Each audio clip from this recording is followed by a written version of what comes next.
এই সকল হুজুরকে দাওয়াত দিয়ে আনবেন, খাওয়া দাওয়া শেষে জুতার মালা দিয়ে পিটিয়ে এলাকার থেকে বিদায় করবেন। কথা বলেন ঠিক কিনা? কিন্তু কি বলবো, দুঃখের কথা, বর্তমান যে সমাজ চলছে, আপনাদের কথা পড়ে হুজুররা এখনো হয়েছে সব থেকে, আমি মনে করি, নিকৃষ্ট। মন খারাপ করিয়েন না, আমিও হুজুর। এত নিকৃষ্ট এদের ব্যবহার।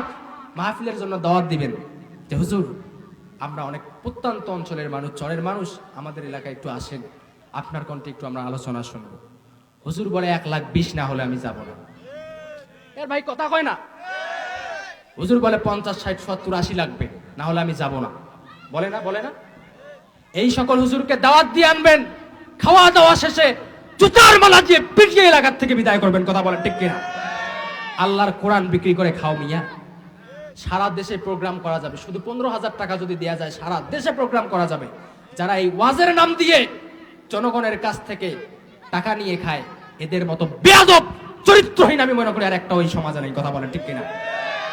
বড় কষ্টের কথা, দুঃখের কথা, আমি খুব কষ্টেই কথা বলতেছি। আমাদের কুড়িগ্রামের ঘটনা।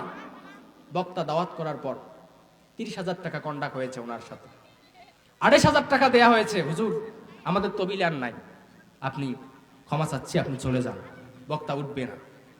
মাদ্রাসার বাচ্চারা কালেকশন করেছেন, খুচরা পয়সা 2 টাকা, 1 টাকা, 5 টাকা। এই বেয়াদব